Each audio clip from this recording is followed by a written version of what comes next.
ये है ताज media group और आप देख रहे हैं ताज न्यूज, आईना सच का।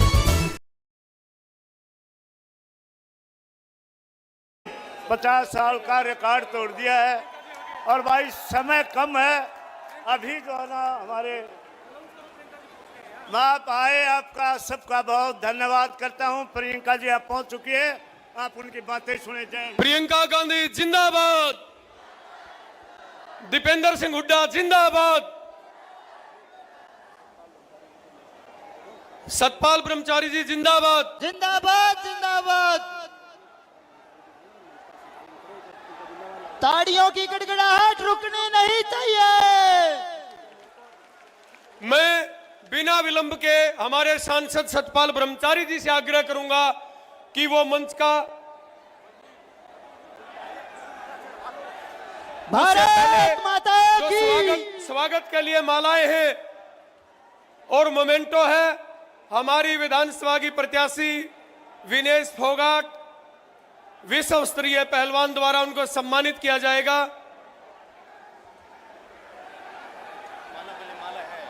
आज सबसे प्रथम इस कड़ी में हम शुरुआत करते हुए, संचालन करते हुए आदरणीय मैडम से मैं अनुरोध करूंगा और हमारी प्रत्याशी से, जो दो महापुरुष थे जिनकी बदौलत हमें आजादी मिली, उनके चित्र पर पुष्पांजलि अर्पित करें। मैं मैडम प्रियंका गांधी जी से और दीपेंद्र सिंह हुड्डा जी से मैं अनुरोध करूंगा कि हमारे महापुरुषों के लाल बहादुर शास्त्री जी और इस आजादी के महानायक महात्मा गांधी जी के चित्र पर पुष्प अर्पित करके नमन करें। हमारे आजादी के महानायकों का नमन बहुत ही शानदार दृश्य है, जिनकी बदौलत आज हम खुली हवा में सांस ले रहे हैं। हम आजाद हिंदुस्तान के बासिंदे कहलाते हैं।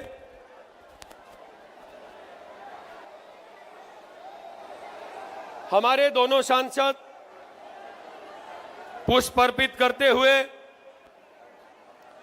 अब मैं बिना विलंब के मैं सतपाल ब्रह्मचारी जी को आमंत्रित करूंगा कि सतपाल ब्रह्मचारी जी मंच का संचालन करें और आदरणीय सतपाल ब्रह्मचारी जी से मैं अनुरोध करूंगा कि वो अपनी बात भी रखें और मंच का संचालन करें। सतपाल ओके। नमस्कार। कांग्रेस पार्टी, श्रीमती सोनिया गांधी, राहुल गांधी, प्रियंका गांधी, श्री चौधरी भूपेंद्र सिंह हुड्डा, दीपेंद्र हुड्डा, चौधरी उदय भान, श्री मल्लिकार्जुन खड़गे, आज हम सबके बीच में हमारी बहन शक्ति स्वरूपा, साक्षात भारत की पूर्व प्रधानमंत्री स्वर्गीय श्री इंदिरा गांधी जी के प्रतिरूप में आपके बीच में जुलाना की धरती पर बहन विनेश फोगाट के लिए अपील करने के लिए हमारी नेता प्रियंका गांधी जी पधारी हैं। मैं जुलाना की समस्त जनता की ओर से, सोनीपत लोकसभा की ओर से आपका हार्दिक अभिनंदन और स्वागत करता हूं। साथियों, हमारे बीच में हरियाणा के युवा नेता, जिनके नेतृत्व में राहुल जी के मार्गदर्शन में जो यात्राएं हरियाणा में निकाली, जिसका आज फल देखने को मिल रहा है, हरियाणा कांग्रेस में हो गया है, ऐसे दीपेंद्र हुड्डा जी का भी मैं यहां पहुंचने पर हार्दिक अभिनंदन स्वागत करता हूं। साथ में हमारे पंजाब कांग्रेस कमेटी के अध्यक्ष राजा ब्रिंग जी आए हैं, उनका मैं हार्दिक अभिनंदन स्वागत करता हूं। साथ में हमारे कांग्रेस के यहां के इंचार्ज माननीय श्री अनिल भारद्वाज जी आए हैं, उनके साथ हमारे कई नेता एआईसीसी के द्वारा यहां पर आए हैं, उनका भी मैं अपनी ओर से अपनी लोकसभा में हार्दिक अभिनंदन स्वागत करता हूं। मैं कहना चाहता हूं कल माननीय राहुल गांधी जी पूरे क्षेत्र में लोकसभा सोनीपत में लगभग 20 जगह होते हुए सोनीपत में बड़ी जनसभा को संबोधित किया। उसके बाद गोहाना और बड़ौदा की जनसभा को संबोधित करते हुए पूरे हरियाणा में ये मैसेज चला गया है कि हरियाणा में कांग्रेस आएगी, चंडीगढ़ में हमारा राज होगा, कांग्रेस का राज होगा। इसमें अब कोई संशय नहीं है। मैं बहन जी को विश्वास दिलाना चाहता हूं, हरियाणा के बाद पहले चंडीगढ़ और फिर दिल्ली की बारी है। मैं पुनः आपका हार्दिक अभिनंदन स्वागत करते हुए आप सभी को नमस्कार। प्रियंका गांधी, श्री दीपेंद्र हुड्डा, बहन बेटी, यहाँ की बेटी भी यहाँ की बहू भी, विनेश फोगाट, धन्यवाद। जय हिंद, जय कांग्रेस।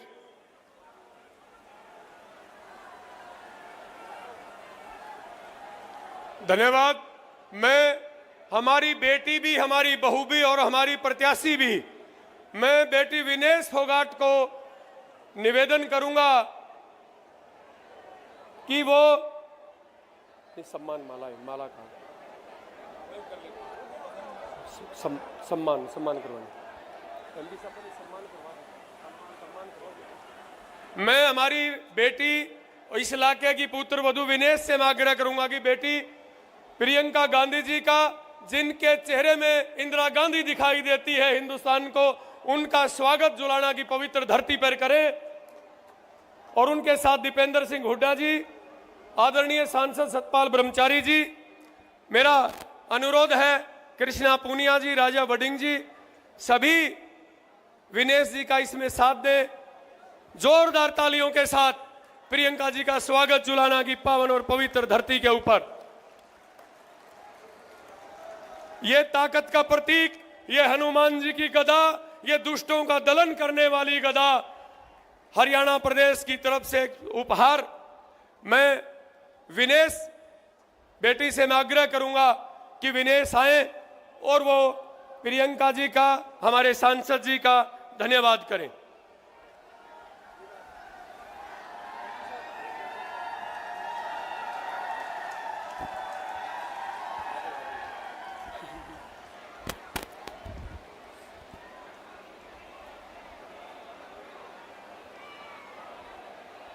श्रीमती और मेरी बड़ी बहन प्रियंका गांधी जी, बड़े भाई दीपेंद्र सिंह हुड्डा जी, सतपाल ब्रह्मचारी जी, श्रीमती सीमा बिरोली जी, श्री कुलदीप रंधावा जी, श्रीमती लाजवंती ढिल्लो जी और जितने भी मंच पे उपस्थित हमारे पार्टी के कार्यकर्ता हैं, वरिष्ठ नेतागण हैं, मेरे पिता तुल्य बुजुर्गों, माताओं, बहनों और जुलाना की इस पवित्र धरती को मेरा हाथ जोड़कर सादर प्रणाम। आपने अपनी इस बहू को जो बेटी से भी ज़्यादा प्यार दिया है, मैं इस जुलाना की धरती को हमेशा नमन करूंगी और आपके संघर्ष की मैं हमेशा साथी रहूंगी। आज जुलाना की इस पवित्र धरती पे मैं आपको एक किस्सा सुनाना चाहती हूँ। जब हम छोटे बच्चे थे, मेरी दादी जी हमेशा इंदिरा गांधी जी के किस्से मुझे सुनाया करती थी। मेरी माँ इंदिरा गांधी जी के ऊपर गीत सुनाया करती थी। तो बचपन से जो तस्वीर इंदिरा गांधी जी की मेरे मन में थी, जब मैं जैसे जैसे बड़ी होने लगी, मैं बड़ी बहन प्रियंका गांधी जी को देखने लगी, तो जो उनकी छवि थी मेरी आंखों में, वो बिल्कुल हूबहू, और पूरा देश भी इस चीज़ को मानता है कि ये हमारे बीच में इंदिरा गांधी जी की जो दूसरी तस्वीर है, दूसरी शक्ति है, वही दुर्गा का रूप है, वही कोमल हृदय वाली हैं। और मेरे से ज़्यादा तो उनको कोई इतने अच्छे तरीके से नहीं जानता होगा। बहुत ही कम टाइम में, चाहे अपनी इस बेटी को, जब आपकी बेटी जंतर मंतर पे बैठी थी प्रियंका गांधी जी वहाँ पे बड़ी बहन के नाते आई थी और जो हिम्मत और हौसला हमें देने का काम किया था, मैं उनको शब्दों में ना बयां कर सकती हूँ, ना उस दर्द को मैं छुपा सकती थी। वो दर्द जब हमने दीदी को बताया, उनका जो एक हाथ था जो हमारे सिर के ऊपर उस दिन टिका था, आज भी वो हाथ की ताकत को मैं अपने ऊपर महसूस कर सकती हूँ।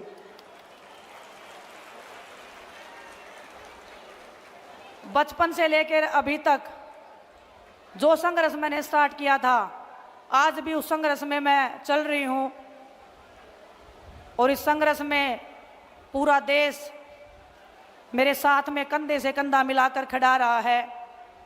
आप जितने भी हमारे बड़े बुजुर्ग, जो नौजवान युवा साथी हैं, जो ऊर्जा आप लोगों ने मेरे को दिखाई है, इतने कम समय में आपने मेरे को जो अपना बनाने का जो काम किया है, कुश्ती के क्षेत्र में जो मान सम्मान, जो प्यार आपने मुझे दिया है, मैं उसका विश्वास दिला के आपको कहती हूँ, आपके हर दुख और दर्द में हमेशा मैं आपसे 2 कदम आगे रह के आपको बचाने का, आपके हकों के लिए लड़ने का हमेशा मैं काम करती रहूँगी।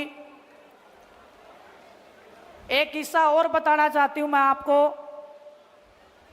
यहाँ पे बड़े भाई दीपेंद्र सिंह हुड्डा जी भी बैठे हैं। जब जंतर मंतर पे हम लड़ाई लड़ रहे थे, एक रात की बात है, जब हमारी पुलिस वालों से झगड़ा हो गया था, भाई साहब पैदल पैदल अपने घर से भागे आए थे हमें देखने के लिए कि मेरी बहनें ठीक है कि नहीं है। तो जब ऐसा भाई और ऐसी बहनें जब आपकी इस बेटी के साथ में हैं, तो मुझे लगता है कि जुलाना को नई ऊंचाइयों पर पहुंचाने से कोई रोक नहीं सकता है। पूरी ताकत और ईमानदारी से, जिस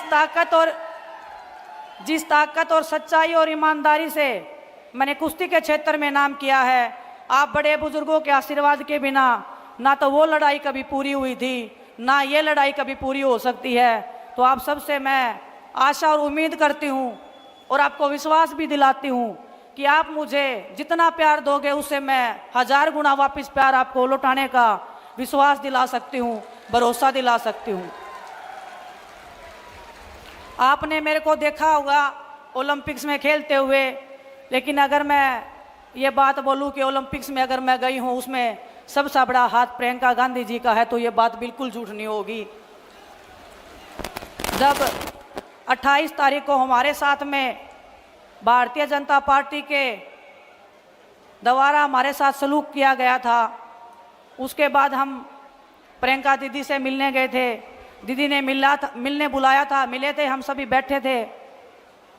तो हमने दीदी को बोला कि दीदी, दिल इतना टूट गया है कि अब मन करता है कि इस देश को छोड़ के हम कहीं चले जाएं। इस देश में हमारे लिए कुछ बचा नहीं है। इतनी अगर गहरी बात हमने किसी को बोली है तो ये आप समझ लीजिए कि वो परिवार से भी बढ़ के वो इंसान है जिसको मैंने अपने दिल की बात उस टाइम पे उनके सामने खोल के रख दी थी।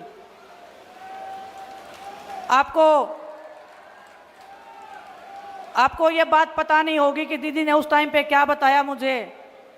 उन्होंने अपने भी एक पर्सनल बात मुझे बताई। हम सब खिलाड़ी वहाँ पे थे, बजरंग भी था, साक्षी भी थी, कि जब उनके फादर के साथ में दुर्घटना हुई थी, उनको भी ऐसे लगा था कि ये देश मेरे साथ न्याय नहीं कर रहा है, इस देश ने मेरे को इंसाफ नहीं दिलवाया, हमारे परिवार को इंसाफ नहीं मिला है। लेकिन जब दीदी पूरे देश में निकली और लोगों का प्यार, उनका दर्द और उनका आशीर्वाद देखा, पूरे देश ने उनके दर्द को अपना दर्द जब समझा था, तो उन्होंने हमें बताया कि उस दिन हमें भी ये लगा था कि कुछ बुरे लोगों के कारण पूरा देश गलत हो नहीं सकता है। उन्होंने बोला कि अब आपको लग रहा है कि इस देश में आपके लिए कुछ नहीं बचा है, लेकिन चंद लोगों के कारण ये जो हमारा देश है, ये भारतवासी हैं, ये आपको इतना प्यार देंगे लौटा के कि आप उसकी कल्पना भी नहीं कर सकते हो। और एक बात और उन्होंने बोली थी उस दिन, उन्होंने पूछा था कि कुश्ती का क्या करना चाहते हो। हमने बोला दीदी कुश्ती करने का बिल्कुल मन नहीं है। जिस मैदान में हम लड़े हैं, जिस तिरंगे को हमने फहराया है, आज वो तिरंगा हमारे पैरों के नीचे रौंदा जा रहा था। बर्दाश्त नहीं हो रही थी वो चीज़ें, वो दर्द हम बता नहीं पाएंगे आपको कभी भी। लेकिन इन्होंने बोला कि कुश्ती नहीं छोड़नी है और मैं चाहती हूँ तुम उस मैट पे दोबारा जीतो और हम गर्व से कह सकें पूरा देश आप पे गर्व करता है, पूरा देश आप पे गर्व करता है। उस दिन एक टूटी हुई लड़की उस कमरे में गई थी और जब बाहर निकल के आई तो वो लड़की दुर्गा का रूप लेके बाहर निकली थी। उसमें सबसे बड़ा हाथ प्रियंका गांधी जी का है, मेरी बड़ी बहन का है। मैं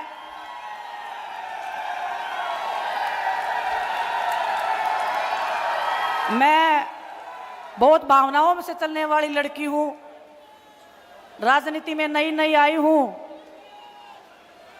आप ये मत मानना कि मैं राजनीति के उसमें, अगर मैं कांग्रेस पार्टी में आ गई हूँ इसलिए मैं ये बड़ी बड़ी बातें कर रही हूँ, मैं ये बातें बड़ाई की कर रही हूँ।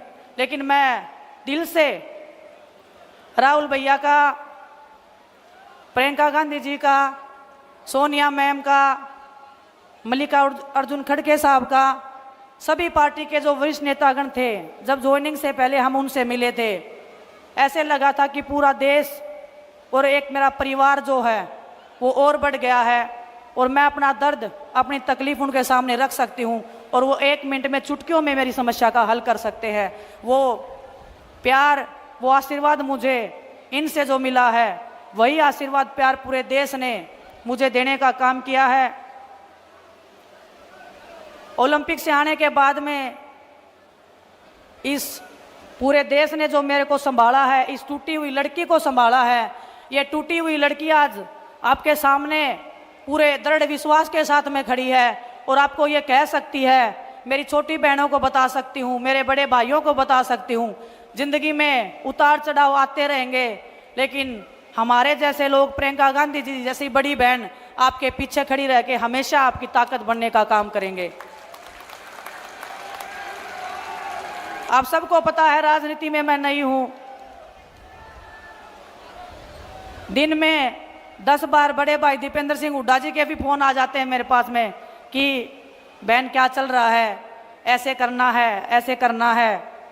जो मेरे को गाइडेंस मिल रहा है, जो परिवार मेरा एक इतना बड़ा क्षेत्र जुलाना विधानसभा का, हर दिन जो मैं गांव में निकली हूं, हमारा कारवा, हमारा परिवार, हमारा ये प्यार हमेशा बढ़ता गया है। मेरे को समेटने में भी टाइम लगेगा आपके इस प्यार को, आपके इस सम्मान को, लेकिन मैं आपको दावे के साथ, मेरे विश्वास के साथ मैं एक बात कह सकती हूँ, आपकी बेटी ना कभी किसी के सामने झुकी थी, ना कभी किसी के सामने झुकेगी। परमात्मा के सामने हमारा शीश झुकता है और बड़ों का हम आदर सम्मान अपनी जी जान से ज़्यादा करते हैं। और मैं ताऊ और ताई सबको एक बात बोलना चाहती हूँ, जो पगड़ी आप मान सम्मान में अपनी इस बेटी को पहनाते हो, बेटी मैं इसलिए बोल रही हूँ, बहुत सारे लोग बोलते हैं कि तेरी तो शादी हो गई है, आपने कभी मेरे को ऐसे फील ही नहीं करवाया कि मेरी शादी हुई है। यहाँ पे आपने बेटी से भी ज़्यादा मान सम्मान और प्यार मेरे को दिया है।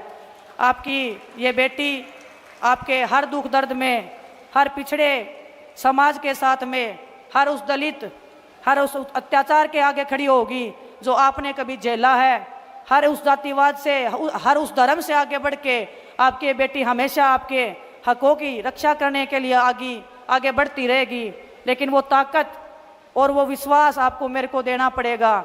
जब आपकी बेटी विधानसभा में जाएगी तो मैं आपको विश्वास के साथ कह सकती हूँ कि वो आवाज़ जो बनेगी वो आपकी आवाज़ बनेगी। आपके बीच में से जो ये बेटी जाएगी, आपके हकों की आवाज़ बन के, आपका जो मैंने कुश्ती के क्षेत्र में नाम किया है, आप 5 साल बाद जब मैं दोबारा आपके बीच में आऊँगी, यही बड़ा मंच होगा। और मैं दीदी को भी बताना चाहती हूँ, ये जुलाना विधानसभा एक नया इतिहास रचने जा रहा है। आपके आशीर्वाद से, आपके प्यार से इस जुलाना की मेरी कर्म भूमि को मैं हमेशा तहे दिल से बहुत शुक्रगुजार करती रहूँगी, धन्यवाद देती रहूँगी कि आपने इस बेटी को, एक ऐसी बेटी को जिसके पीछे इतने दुश्मन लगे हुए हैं, इतने लोग पीछे लगे हुए हैं तोड़ने को, डराने को, लेकिन आपके विश्वास से, आपकी ताकत से ना कभी डरे हैं, ना कभी झुके हैं। आप सबका जो विश्वास है वो ऐसे ही बना रहे, आपका प्यार ऐसे ही बना रहे। आपकी ये बेटी हमेशा दिन रात आपके बीच में रह के, बहुत सारे लोग बोल देते हैं कि ये तो चली जाएगी यहाँ से, मैं आपको विश्वास दिलाती हूँ। और दीदी ने जब प्रियंका दीदी ने जब मेरे को यहाँ पे भेजा था, दीपेंद्र भाई साहब से जब मैं मिली थी, उन्होंने एक ही बात बोली थी कि कुश्ती के क्षेत्र से अलग है ये क्षेत्र, लेकिन जब आप इन लोगों को टाइम दोगे तो ये लोग आपको अपने दिल और जान से ज़्यादा प्यार करेंगे। और जुलाना की इस धरती ने मेरे को वो दिखा दिया है, वो प्यार वो सम्मान दे के आप सबका मैं तहे दिल से धन्यवाद करती हूँ। और मैं धन्यवाद करती हूँ आपको कि आप हमारे मान सम्मान में दिन रात मेहनत कर रहे हैं। हर एक कार्यकर्ता, हर एक हमारे पार्टी का नेता, चाहे 20 साल पुराने हों, चाहे 25 साल पुराने जो पार्टी में लगे हुए हैं, हर एक तक मैं पहुंचूंगी। आप ऐसे नहीं मानना कि भूल जाएगी, आपके घर तक, आपके चूल्हे तक आपकी बेटी जाने का काम करेगी। बस थोड़ा सा टाइम और वक्त मुझे आपको देना पड़ेगा, लेकिन आपको कभी निराशा नहीं होगी, ये मैं आपको विश्वास दिला सकती हूँ। आप सबका पुनः बहुत बहुत धन्यवाद। और प्रियंका दीदी का, दीपेंद्र भाई साहब का मैं हमेशा आभार व्यक्त करती हूँ, हमेशा धन्यवाद व्यक्त करती हूँ। आप सबका, आपके प्यार का हमेशा मान सम्मान ऐसे ही बनाए रहेंगे। बहुत बहुत धन्यवाद आप सबका। मैं अब बिना विलंब के हरियाणा की हर बहन को, जिसमें अपना भाई दिखाई देता है, हर पीड़ित में अपना मसीहा दिखाई देता है, और हर माँ में जिसको अपने बेटे की सूरत दिखाई देती है, उस हरियाणा के नूरे नजर भाई दीपेंद्र सिंह हुड्डा से मैं आग्रह करूंगा, जोरदार तालियों के साथ भाई दीपेंद्र सिंह हुड्डा का इस्तकबाल हम करते। भाई दीपेंद्र सिंह हुड्डा जी हमारे बीच में, हमारी नेता, हमारी बड़ी बहन, जिन्होंने हर संघर्ष में आपका साथ दिया। जब किसान पे बात आई, आपको लखीमपुर याद होगा, जब किसानों को बेरहमी से भाजपा सरकार के मंत्रियों की गाड़ियों के नीचे रौंदा गया, तो एक शेरनी की तरह एक हमारी बहन देश में अकेली निकली और लखीमपुर गई, जहां पर बीजेपी सरकार ने उन्होंने जेल में कई दिनों तक रखने का काम किया। जब हमारी बेटियों पे बात आई, जंतर मंतर में और दिल्ली की सड़कों पे हमारी बेटियों को घसीटा जा रहा था, तो देश में सबसे पहले कदम बढ़ाकर हमारी बेटियों के सम्मान में, हमारे खिलाड़ियों के सम्मान में अगर कोई पहुंचा, तो हमारी ये शेरनी, हमारी ये बहन प्रियंका गांधी पहुंची। जब संविधान की बात आई और गरीब की बात आई, संविधान पे आक्रमण हो रहा था देश में, तो हमारी बहन सबसे पहले आई। और जब हरियाणा के मान सम्मान की बात आई, तो हमारे बहन ने हमेशा हरियाणा के लिए हमेशा बहन खड़ी रही। आज ऐसी हमारी बहन का मैं अपने इलाके में आप सबकी तरफ से स्वागत करता हूं कि आज हमारे हरियाणा की इस पावन धरा पे और मेरे इस इलाके में आप आए हो। मैं बहुत बहुत आपका स्वागत करता हूं।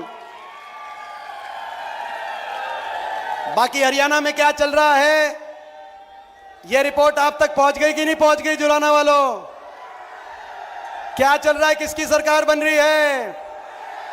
हरियाणा के कोने कोने से आज एक ही आवाज आ रही है, बीजेपी की दमनकारी सरकार जा रही है और कांग्रेस पार्टी की सरकार।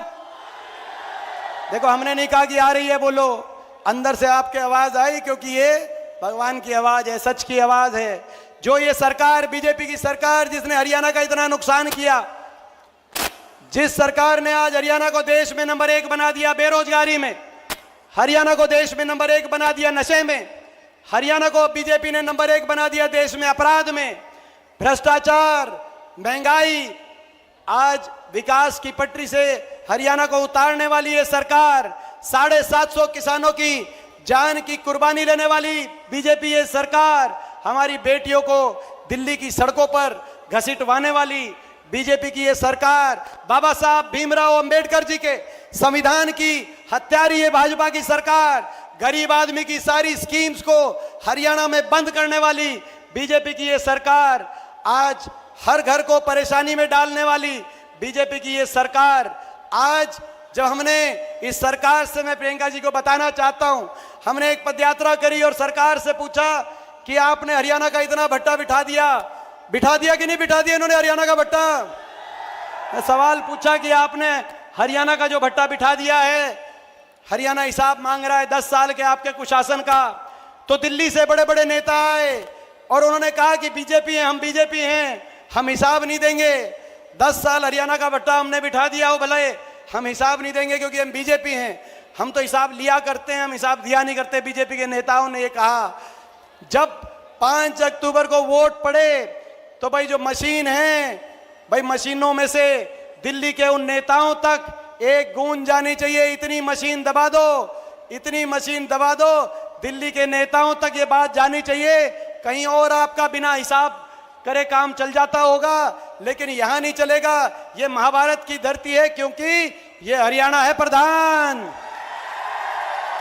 ये हरियाणा है, यहां न्याय होगा। बहन बेटी के जब मान सम्मान पे बात आई, ये वो देश है, प्रदेश है, जहां दुश्मन की बहन बेटी की इज्जत को भी अपनी इज्जत मानने की संस्कृति है। जब द्रौपदी की इज्जत पे बात आई तो यहीं नजदीक में कुछ कोस दूर कुरुक्षेत्र के मैदान में महाभारत का महारण हुआ। ये वो देश है, यहां आपकी हरियाणा की बेटियों के साथ क्या हुआ वो आपने नजारा देखा। मैं आज दीदी का स्वागत करने के साथ साथ आप सबकी तरफ से एक आश्वासन दिलाना चाहता हूं दीदी को। जब यहाँ पे आए हम नामांकन में, जब यहाँ पे आए विनेश बहन के प्रचार में, तो इन सब ने कहा कंपटीशन लगेगा। गढ़ी सांपला कलोई जो हुड्डा साहब का विधानसभा क्षेत्र है, गढ़ी सांपला कलोई का और जुलाना का कंपटीशन लगेगा कि कौन ज्यादा जिताएगा। तो मैंने इनको कहा कि भाई जुलाना से ज्यादा जिता दो आप। बताओ भाई, जुलाना से ज्यादा जिता दोगे क्या? जुलाना से ज्यादा जिताओ आप। बड़ी जीत, आप बड़ी जीत जुलाना में देना, ताकि अगली कांग्रेस की सरकार प्रदेश में प्रियंका जी के नेतृत्व में, राहुल गांधी जी के नेतृत्व में और सतपाल ब्रह्मचारी जी, विनेश जी और हम तीनों मिलकर प्रदेश में जुलाना को नंबर 1 विकास में बनाने की जिम्मेदारी आज हम लेने के लिए आए हैं। ये हमारी जिम्मेदारी है, जुलाना को विकास में नंबर 1। बहुत दिनों से जो है मैं समझता हूँ ये जुलाना हल्के की आज आस है कि जुलाना विकास में प्रदेश में नंबर 1 आए।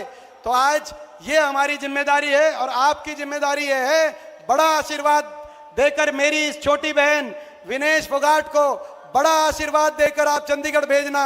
आपके आशीर्वाद की एक एक वोट से मुझे और हम सबको उतना ही आशीर्वाद मिलेगा जितना विनेश को मिलेगा, और मिलकर हम चलेंगे। बताओ, दीदी को विश्वास दिला दूं, ये जो हल्का ये प्रदेश में नंबर 1।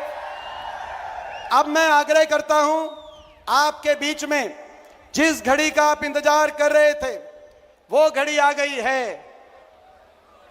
ये छोटी बात नहीं है कि हमारी बड़ी बहन अपनी छोटी बहन के लिए जुलाना में आज आपके बीच में आई हैं, और उनको हमने विश्वास दिलाया कि आप जो आए हो, आपका मान सम्मान जुलाना रखेगा। ये इलाका 36 बिरादरी दीदी आपका मान सम्मान रखेगा। मैं 2 नारों के साथ आपको आमंत्रित करता हूं कि आप आएं और लोगों के जुलाना के हमारी 36 बिरादरी की सरदारी के सामने प्रियंका गांधी, राहुल गांधी, मल्लिकार्जुन खड़गे, कांग्रेस पार्टी, प्रियंका दीदी।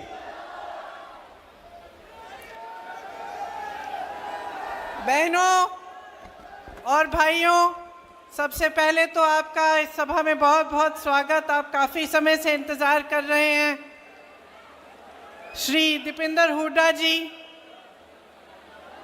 मेरी छोटी बहन विनेश, श्री सतपाल ब्रह्मचारी जी, श्रीमती कृष्णा पूनिया जी, श्री राजा ब्रार जी जो पंजाब से आए हैं, मंच पर आसीन सभी वरिष्ठ नेतागण, सभी पदाधिकारी।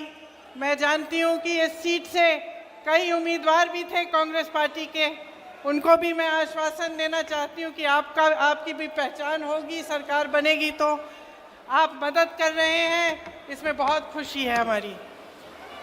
सबका इस मंच पर बहुत बहुत स्वागत। ये आपका हरियाणा प्रदेश किसानों, जवानों, पहलवानों का प्रदेश है।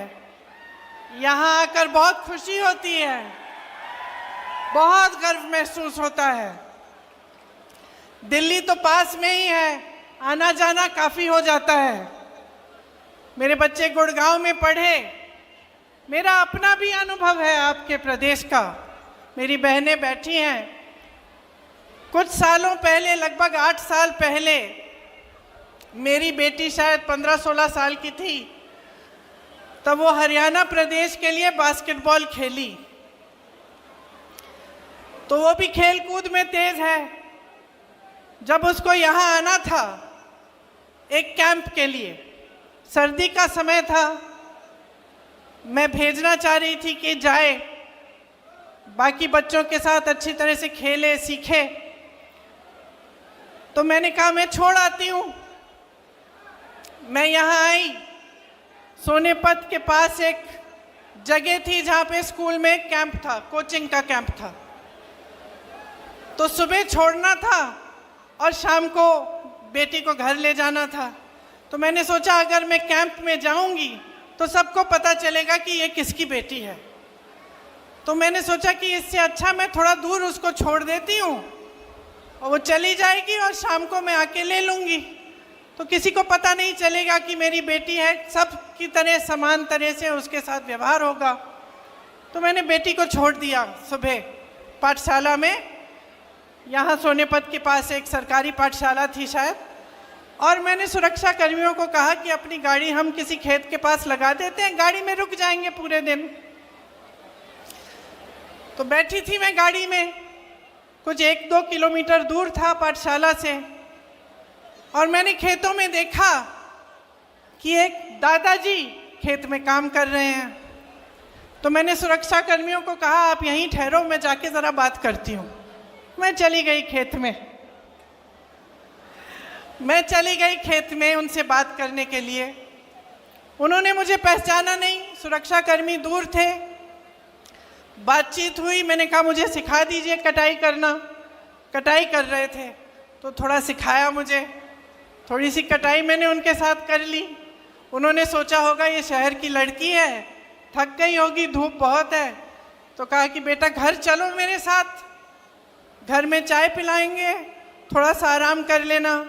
मुझे भी लगा कि पूरे दिन इंतज़ार करना है, तो चलो इन्हीं के घर चले जाती हूँ, दादू जी के साथ चली जाऊँगी, वहीं बैठ जाऊँगी, पूरा दिन इंतज़ार करना है मुझे। तो दादू के साथ मैं घर चली गई। मुझे घर ले गए अपने, घर में दादी जी थी, छोटे छोटे बच्चे थे, बहुएं थीं। मुझे खाना खिलाया, पराठे बनाए, चाय पिलाई, सारी बातें बताई कि कौन कहाँ पढ़ता है, कौन किसकी नौकरी कहाँ है, सारी चीज़ें मुझे एकदम अपना लिया। मतलब अभी अभी मिले थे, मुझे जानते नहीं थे, अपने परिवार समान घर ले गए, अपनाया। मुझे भी बहुत अच्छा लगा, खूब बातें हुई कि किस तरह से क्या करते हैं, क्या होता है, अपना जीवन कैसे गुजारते हैं। तभी 4-5 घंटे बीत गए, मुझे पता भी नहीं चला। 4-5 घंटों बाद उनका बेटा घर आया। अब इत्तेफाक से उनके बेटे ने रायबरेली में काम किया था, तो मुझे देखते ही पहचान लिया और कहा कि आप तो प्रियंका हैं। तो अब मैंने कहा नहीं था, मैंने कुछ कहा नहीं था उनको, तो मुझे भी अचानक मुझे लगा, मैंने कहा हाँ। तो फिर तो सबने और भी गले लगाया और फिर दादी जी की बात की, पिताजी की बात की, और हमारी एक दोस्ती हो गई। देखिए 8 से 10 साल बीत गए हैं। जब जब मेरी रैली आसपास लगती है तो उनका बेटा मनोज कभी कभी दादू जी को ले आते हैं मेरे से मिलने, कभी कभी मेरे घर भी आते हैं। जब जब मेरे घर आए तब कभी खाली हाथ नहीं आए, गन्ना लाए, घी लाए, बच्चों के लिए कुछ ना कुछ लाए, कपड़े लाए। और दादी जी सीधे मेरी रसोई में गई और पराठे बनाने लग गई, सबके लिए खाना पकाया। तो एक अपनापन जो था वो एकदम बन गया। और मुझे अक्सर लगता है कि यही है हरियाणा, यही है हरियाणा की जनता, यही है आपकी संस्कृति, यही है आपके संस्कार। और एक और बात बता देती हूँ कि उन 8 सालों में मेरे से एक चीज़ नहीं मांगी। कुछ भी मांग सकते थे, जब हमारी सरकार थी केंद्र में तो ठीक है, लेकिन सरकार न होते हुए भी कुछ भी मांग सकते थे, ये नौकरी दिलवा दो, एक काम करा दो। कुछ नहीं मांगा आज तक मेरे से, सिर्फ मुझे प्रेम दिया है। और मैं समझती हूँ हमेशा कि जो आपका प्रदेश है और मेरा परिवार है, उसके बीच जो रिश्ता रहा है, उसी का प्रतीक ये मेरा एक छोटा सा रिश्ता जो इस एक परिवार के साथ है वो है। एक और बात बताती हूँ, मेरी बच्ची फिर हरियाणा के लिए खेली और उसके साथ 10 और लड़कियां थीं जो उसकी टीम में थीं। यहाँ से दूर जाना था पौंडीचेरी, चेन्नई से भी आगे, मद्रास से भी आगे। वो लड़कियां गई, मैं भी साथ साथ चली गई। मैंने कहा मम्मी हूँ, जाना चाहिए। बाकी एक और लड़की थी जिसकी माताजी साथ में थी। बाकी सारी जो लड़कियां थी गांव की लड़कियां थी, खूब मेहनत करके आगे बढ़ी थी। उनके माता पिता नहीं आए उनके साथ। वो वहाँ पे 4-5 जो टूर्नामेंट थी उसके लिए उन्होंने संघर्ष किया। बहुत गर्मी थी उस समय, मेरे ख्याल से 44-45 डिग्री की गर्मी थी। और जो मेरी बेटी की टीम की कैप्टन थी उसका नाम रितिका था। छोटी सी लड़की थी, विनेश की तरह, तुम्हारी तरह छोटे बाल थे उसके। 102 बुखार था उस लड़की को, लेकिन वो खेलती रही, रुकी नहीं। डांट खाई उसने अपने कोच से। टीम को जिताने के लिए उसने इतना परिश्रम किया। मेरी बेटी घर आके मुझे कहती है, माँ 102 बुखार था उसको, अगर मुझे बुखार होता तो तुम घर ले आती, बोलती कि ले जाओ अभी नहीं खेलना है। वो अकेली थी, वो लड़ी, संघर्ष किया उसने। हमारी पूरी टीम उसके साथ खड़ी थी, लेकिन वो अकेली लड़की 102 बुखार लेकर वो खेलती रही, वो रुकी नहीं। तो मैं समझती हूँ कि हर लड़की, हरियाणा की हर लड़की के दिल में ये आग है। हर बेटी ने संघर्ष किया है अपने अपने तरह से। आप सब बड़ा करते हो, पालते हो, पोसते हो, किसी कैंप में भेजते हो, स्पोर्ट्स के लिए भेजते हो, आगे बढ़ाने के लिए आप संघर्ष करते हो, भरोसे के साथ भेजते हो। मैंने भी जब जब अपने बच्चों को भेजा है, चाहे स्कूल में, पाठशाला में, कोचिंग कैंप में, तो कुछ भरोसा होता है अध्यापकों पे, कोच पे, आगे जो संस्था है उस पे भरोसा होता है कि चलो हम भेज रहे हैं अपने बच्चों को, आप कम से कम हमारे बच्चों की हिफाजत कर लोगे। बच्चा भी देश के लिए, प्रदेश के लिए लड़ रहा है, संघर्ष कर रहा है, खेल रहा है। पूरे देश को गर्व होगा अगर जीतेगा, तो उसकी हिफाजत करिए। यही उम्मीद रखते हैं माँ बाप, है ना। माताएं बैठी हैं बहुत, यही उम्मीद रखती हैं आप। विनेश के साथ भी ऐसा ही हुआ कि उसके माँ बाप ने भी पूरे भरोसे के साथ उसको भेजा, संघर्ष किया, लड़ी, ओलंपिक्स तक पहुंच गई और उसका संघर्ष का फल भी उसे मिला, मेडल मिला। पूरे देश को गर्व महसूस हुआ, पूरा देश खुश हुआ। सबने कहा हमारी बेटी है। जीत के समय आई, प्रधानमंत्री जी ने घर बुलाया, चाय पिलाई, फोटो खिंचवाई। भाजपा के तमाम नेता, सारे जितने भी भाजपा के लोग थे, सबने कहा कि देखो मोदी जी हैं तभी मेडल जीत रहा है भारत। पूरी मीडिया ने भी कहा, सब खुश थे, सबको गर्व था। हम लोगों ने देखा नहीं, कुछ कोई फर्क नहीं पड़ता कौन सी पार्टी नहीं है, हमारे देश के लिए कोई मेडल लाया है। और इतना संघर्ष करके हमारी लड़कियां, हमारी बहनें गई हैं, हम सबको गर्व महसूस हुआ। लेकिन फिर क्या हुआ? वो भरोसा तोड़ा गया। वो भरोसा जिसके साथ विनेश के माँ बाप ने उसको भेजा होगा, वो भरोसा जो विनेश के दिल में था अपनी सरकार के प्रति, अपने ओलंपिक्स के एसोसिएशन के प्रति, जिसके साथ वो इतनी दूर किसी और देश में जा रही थी अकेले, वो भरोसा टूटा। और क्यों टूटा? क्योंकि विनेश और उसके साथियों के साथ अन्याय किया गया। और जब विनेश ने अन्याय देखा तो खड़ी हो गई। और ये भी हरियाणा का स्वभाव है, ये आपका स्वभाव है, ये आपकी संस्कृति है। ये आपकी परंपरा है। आपने अपने बच्चों को इसी परंपरा के तहत बड़ा किया है। दीपेंद्र जी ने कहा और आप सब जानते हैं, यहीं पे कुरुक्षेत्र की भूमि में, हरियाणा में भगवान श्री कृष्ण ने भगवत गीता का प्रवचन दिया और क्या कहा था उस समय कि जब जब अन्याय होगा, जब जब इस दुनिया में अन्याय होगा तो सच्चाई और न्याय की आवाज उठेगी। मैं प्रकट होऊंगा, भगवान प्रकट होंगे और अन्याय के खिलाफ लड़ेंगे। ये आपकी परंपरा है।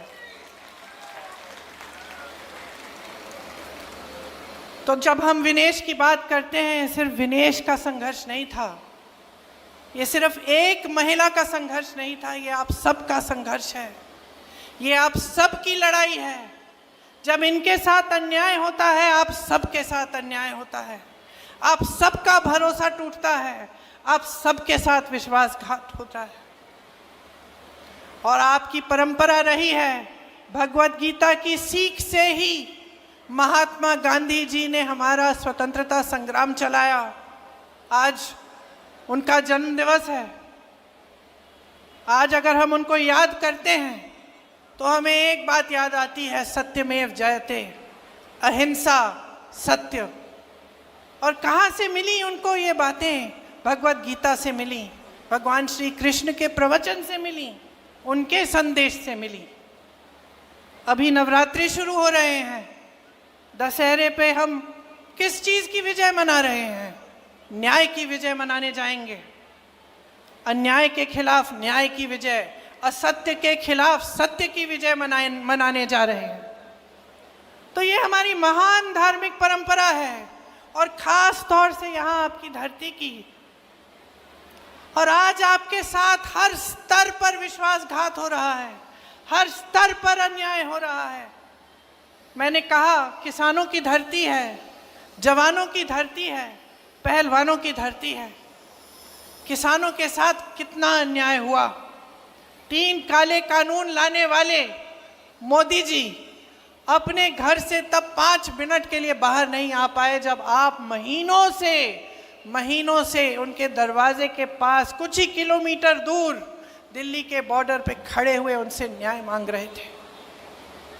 वो ऐसे कानून बनाने जा रहे थे जिससे आपके पेटों पे लात पड़ती।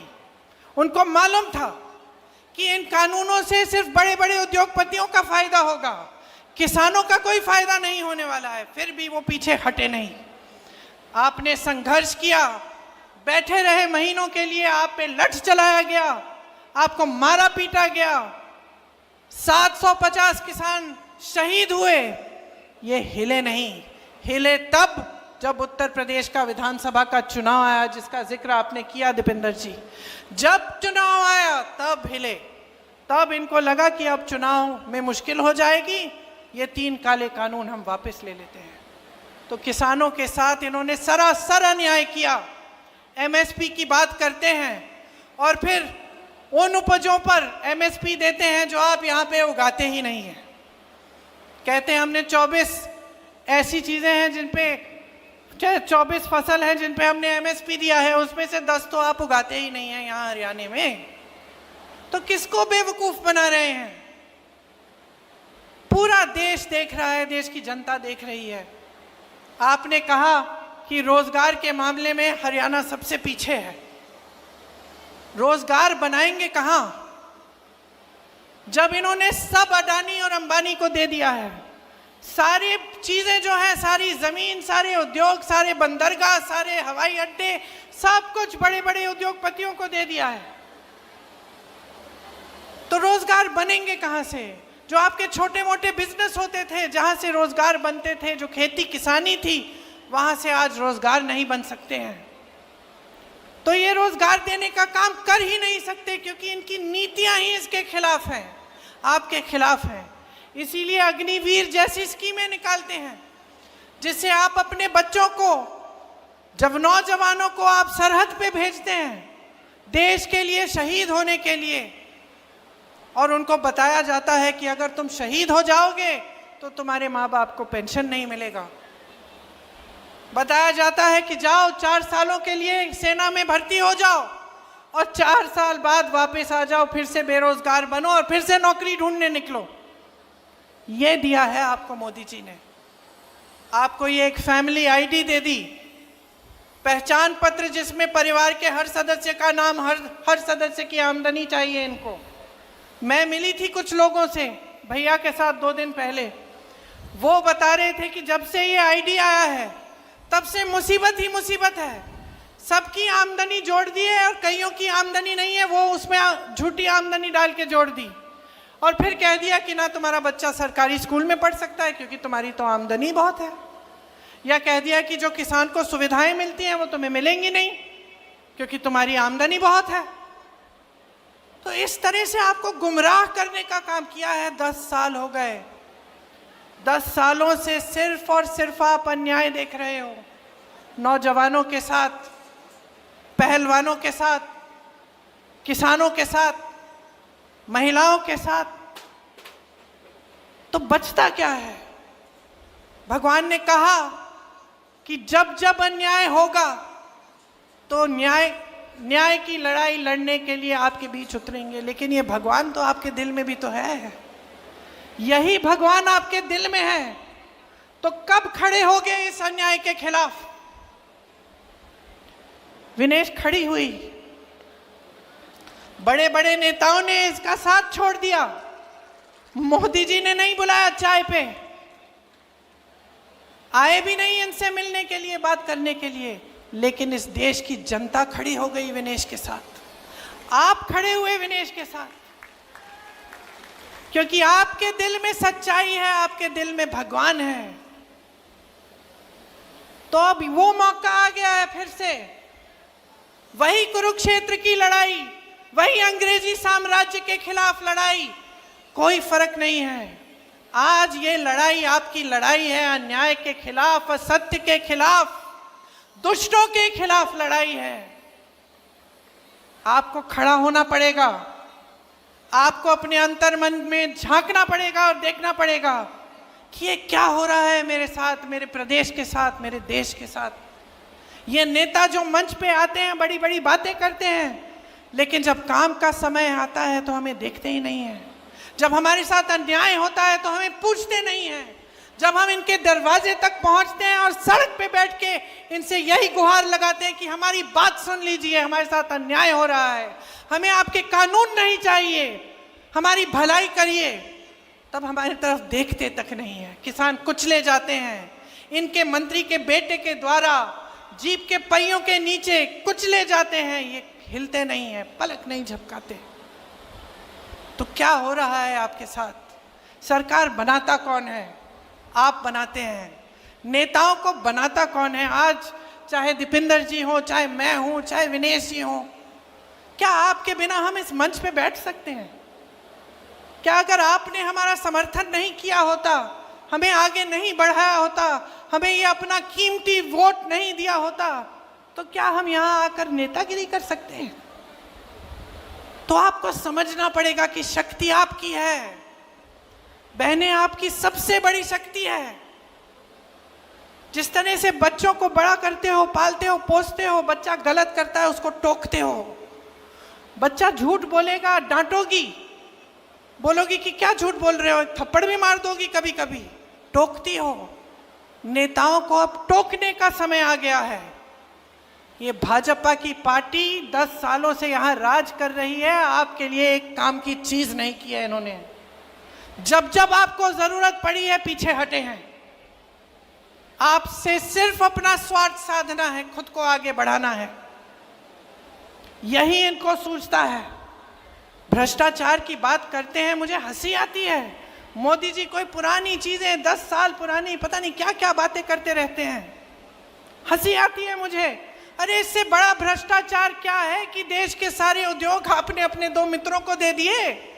इससे बड़ा भ्रष्टाचार क्या हो सकता है कि आप ऐसे कानून लाने जा रहे थे जिससे इस देश का किसान पिस जाएगा, लेकिन आपके बड़े 2 बड़े उद्योगपति मित्रों को सब कुछ मिल जाएगा, उन कानूनों का फायदा मिल जाएगा। वो उद्योगपति किसी किसान की जमीन हड़पना चाहे, लेना चाहे, तो किसान उसके खिलाफ कचहरी में लड़ ही नहीं सकता, ऐसा कानून था वो। डीएम के पास जाओ और डीएम सुलझाएगा तुम्हारा मामला।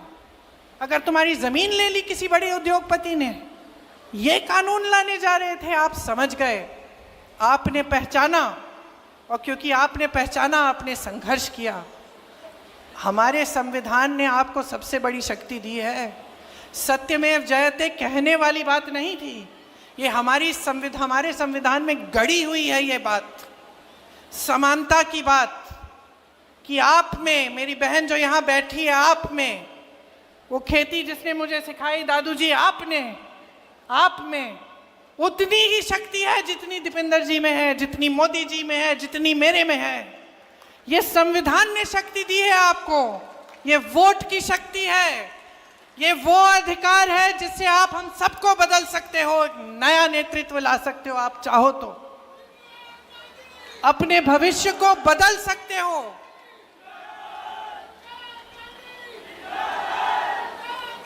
आपका भविष्य आपके हाथों में है, इस बात को आप गहराई से समझ लीजिए। अभी चुनाव हुआ था कुछ महीनों पहले, आपने देखा कि इन नतीजों में क्या हुआ। लोग समझने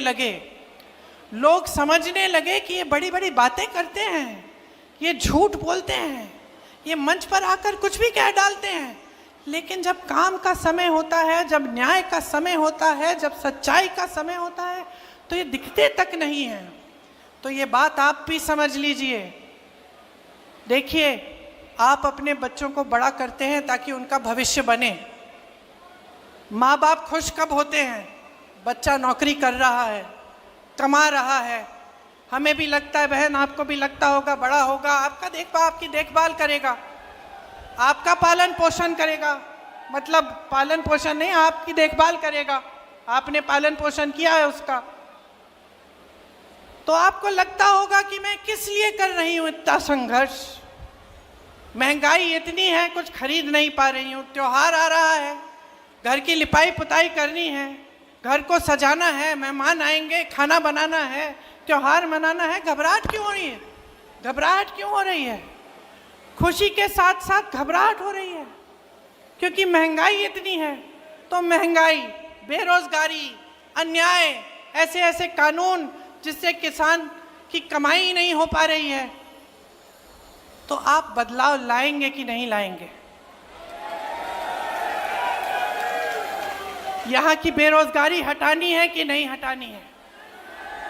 ये लोग भ्रष्टाचार की बात करते हैं, तमाम स्कैम तो इन्हीं के हैं। यहाँ पे एक पूरी लिस्ट बनी हुई है, देखिए, डाडम और यमुना खनन घोटाले, शराब घोटाला, मेट्रो रूट घोटाला, अमृत योजना, सफाई घोटाला, रजिस्ट्री घोटाला, धान खरीद घोटाला, रोडवे स्कीम का घोटाला, HSSC घोटाला, 30 पेपर लीक। बच्चे बड़े होते हैं, पढ़ाई करते हैं, आप मेहनत करते हो पढ़ाने के लिए, बेचारा भर्ती का पेपर देने के लिए ट्यूशन करता है, ट्यूशन के लिए आप कर्ज लेते हो, ट्यूशन करता है, पेपर देता है, पेपर लीक हो जाता है, भविष्य खत्म।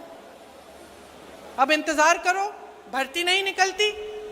अब उसको लगता है कि भाई भर्ती निकल जाएगी, आज नहीं तो कल, 1 महीने में, 2 महीने में, 6 महीने में, करते करते इंतजार करता है, भर्ती नहीं निकलती, बेरोजगार रहता है, कहीं और एप्लीकेशन नहीं देता, ये सोच के कि चलो मैंने पेपर कर लिया, कभी ना कभी तो निकलेगी।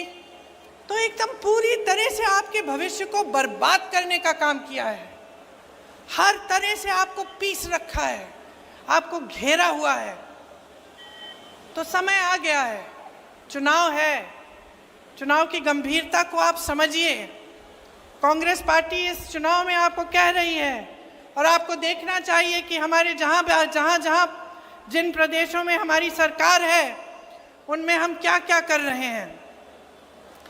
बुजुर्गों को, दिव्यांगों को विधवा पेंशन 6,000 रुपये महीना हम दे रहे हैं। ये आपको हम कह रहे हैं कि हम हरियाणा में देने जा रहे हैं। मेरी बहनों को हर महीने 2,000 रुपये मिलेंगे सरकार से, क्योंकि बहनें, आपकी मेहनत को कोई पहचान नहीं रहा है, आपकी मेहनत को कोई पहचान नहीं रहा है। आप खेती में भी मेहनत करेंगी, जॉब भी करेंगी, ऑफिस में काम भी करेंगी, तब भी आप घर पे आकर मेहनत करती हैं, तब भी घर पे खाना आप पकाएंगी, बच्चों का देखभाल आप करेंगी, परिवार के सब सदस्यों का देखभाल करेंगी। जब तक सब सोएंगे नहीं तब तक आप नहीं सोगी, है कि नहीं? कोई पहचानता है इस मेहनत को? हम कह रहे हैं, हम पहचानते हैं। आपको हर महीने 2000 रुपए दिए जाएंगे इस मेहनत के लिए, ताकि आप कम से कम अपने पैरों पे आप थोड़ा सा अपना पैसा रख सकते हैं, अपने पैरों पे अपनी तरह से खड़े हो सकते हैं। आज गैस का सिलेंडर इतना महंगा है, आप खरीद नहीं पाते। कांग्रेस पार्टी कह रही है गैस के सिलेंडर को 500 रुपए में आपको दिया जाएगा, मतलब आप 500 रुपए में उसको खरीद पाएंगे। जो 2 लाख पद खाली हैं, 10 सालों से भाजपा की सरकार ने खाली रखे हैं, उनको भरने का काम कांग्रेस पार्टी करेगी।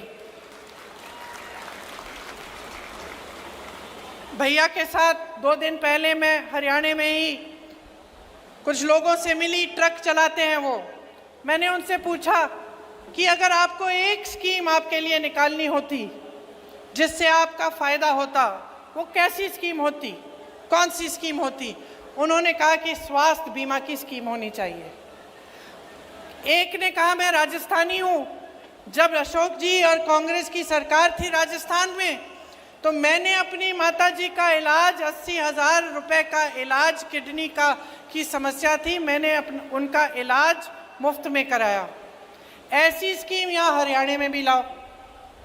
तो आज मैं आपको कहना चाहती हूँ कि 25 लाख रुपए तक मुफ्त इलाज सरकार आपका कराएगी, चाहे कुछ भी आपकी बीमारी हो। राजस्थान में कैंसर के पेशेंट, हार्ट के पेशेंटों का इलाज हुआ, मैं मिली उनसे, इतने खुश थे और हम भी खुश थे कि भाई हमने भी अपनी जिम्मेदारी निभाई। ये जो सारा पैसा आपसे लूटा जाता है दिन रात, जो भाजपा की सरकार, मोदी जी की सरकार, अडानी अंबानी जी की सरकार जो आपसे रोज लूट रही है, ये पैसा वापस आपकी जेब में आना चाहिए, वापस आपको मिलना चाहिए। कैसे? इन्हीं स्कीमों के द्वारा। ये 25 लाख का मुफ्त इलाज, ये बीमा, ये जो 2-2 हज़ार रुपए महिलाओं को मिलेंगे, जो बुजुर्गों और दिव्यांगों को और विधवाओं को 6,000 रुपए का पेंशन मिलेगा, जो शिक्षा और स्वास्थ्य की सुविधाएं मुफ्त में मिलेंगी हरियाणा में अगर कांग्रेस पार्टी आएगी, 300 यूनिट बिजली मुफ्त में मिलेगी, गरीब परिवारों को 100 गज का प्लॉट और 2 कमरे का मकान जो मिलेगा, ये सब आप ही के पैसों से जो आज आपसे लूटे जा रहे हैं, बड़े बड़े उद्योगपतियों को दिए जा रहे हैं, उन पैसों से आएगा ये पैसा, क्योंकि ये आपका पैसा है, आपकी जेब में जाना चाहिए। मैंने एमएसपी की बात की, इसकी गारंटी दे रहे हैं, हम गारंटी दे रहे हैं कि आपको मिलेगी। हम पीछे हटने वाले लोग नहीं हैं, हम लड़ने वाले लोग हैं। हम आपके लिए सड़कों पे उतरे हैं, हमने संघर्ष किया है, चाहे दीपिंदर जी हो, चाहे विनेश जी हो, हम सब ने आपके लिए संघर्ष किया है और करते रहेंगे। हम सब आपके लिए दिन रात समर्पित रहेंगे। आप याद रखिए कि कौन आपके लिए खड़ा रहता है और कौन आपके लिए सच्चाई से काम करना चाहता है। मैं दावे के साथ ये कह सकती हूँ कि विनेश उनमें से है, क्योंकि जब हमने राजनीति में आने की बात की तो इन्होंने मुझसे ये नहीं कहा कि मुझे शान चाहिए, शोहरत चाहिए, मुझे सत्ता चाहिए, ये नहीं कहा। हिचकिचा रही थी, सोच रही थी कि करना चाहिए कि नहीं। फिर मेरे से कहा, दीदी सच बताओ, मुझे गलत बात मत बताओ। राजनीति में आने से क्या जो ये मेरी न्याय की लड़ाई है हरियाणा की लड़कियों के लिए, हरियाणा की मेरी बहनों के लिए, इसको मजबूती मिलेगी कि नहीं? अगर मजबूती मिलेगी तभी मैं राजनीति में आऊंगी, ये बोला है।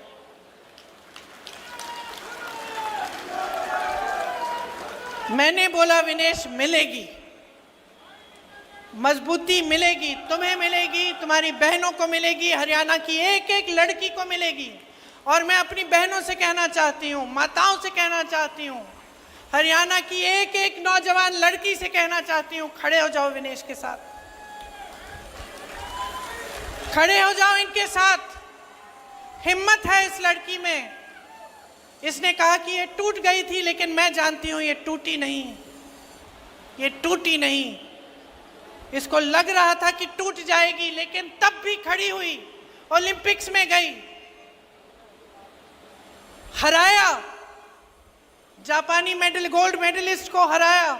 मैं और मेरी बेटी टीवी पे देख रहे थे, कूदने लग गए हम दोनों कि देखो हमारे देश के लिए क्या किया है, देखो इसके साथ कितना अन्याय हुआ। मोदी जी की पुलिस ने इसके बाल खींचे, इसको घसीटा, सड़क पे मारा, पीटा, लेकिन देखो तब भी झुकी नहीं, पीछे हटी नहीं, लड़ती रही, टूटी नहीं। ओलंपिक्स में गई और लड़ी हमारे लिए, और पूरा देश आज विनेश के साथ है, क्योंकि ये देश ही ऐसा देश है। इस देश का स्वभाव है कि ये देश सच्चाई को पहचानता है, सत्य को पहचानता है, न्याय चाहता है, और हमेशा यही लड़ाई इस देश के वासियों ने लड़ी है। तो आज इस चुनाव में मैं सिर्फ ये कहने आई हूं, अपनी लड़ाई लड़ो, हम सब साथ में लड़ेंगे। एक नई सरकार लाओ, भाजपा के एक एक नेता को दिखाओ कि ये असत्य, ये लूट, ये भ्रष्टाचार, ये सब नहीं चलेगा। आपको एक सरकार चाहिए जो आपके लिए दिन रात काम करके दिखाए। यही आपका संवैधानिक अधिकार है। इसीलिए महात्मा गांधी जी लड़े, शास्त्री जी लड़े, इसीलिए आज भी कांग्रेस पार्टी लड़ रही है। अगर मेरे भाई राहुल गांधी के साथ अन्याय नहीं होता, अगर उसने संघर्ष नहीं किया होता, अगर मेरे पिता की लाश वो घर नहीं लाता, तब उसमें ये हिम्मत नहीं होती कि वो 8000 किलोमीटर इस देश की एकता के लिए चलता। अगर विनेश के साथ अन्याय नहीं होता, तब शायद उसमें इतनी हिम्मत नहीं होती जितनी आज है। आपके साथ भी अन्याय हो रहा है, हिम्मत बनाओ, लड़ो, बदलो इस सरकार को, हटा दो इस भाजपा को। कांग्रेस की लहर आपके सम्मान की लहर है। पूरे हरियाणा में ये लहर छा गई है। वोटिंग के दिन कांग्रेस पार्टी को मजबूत बनाकर, विनेश को अपना वोट देकर आप अपने भविष्य को मजबूत बना रहे हो। आप सबने बहुत ध्यान से मेरी बातों को सुना, कुछ लंबा भी बोली मैं,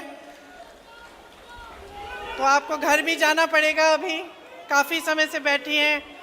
आपको बहुत बहुत धन्यवाद, और नवरात्रि के लिए, दशहरे के लिए मेरी तरफ से, मेरे परिवार की तरफ से बहुत बहुत शुभकामनाएं। जय हिंद।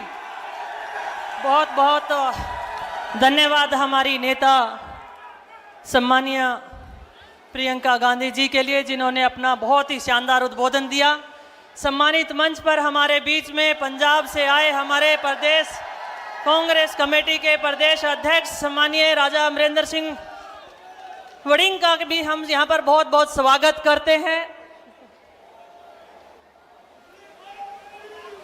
धन्यवाद हमारी नेता प्रियंका गांधी जी का, जिन्होंने अपने प्रेरणादायक शब्दों के माध्यम से जुलाना की धरती पर ये उत्साह भरने का काम किया है। अपनी बहन के लिए यहाँ पर आई है।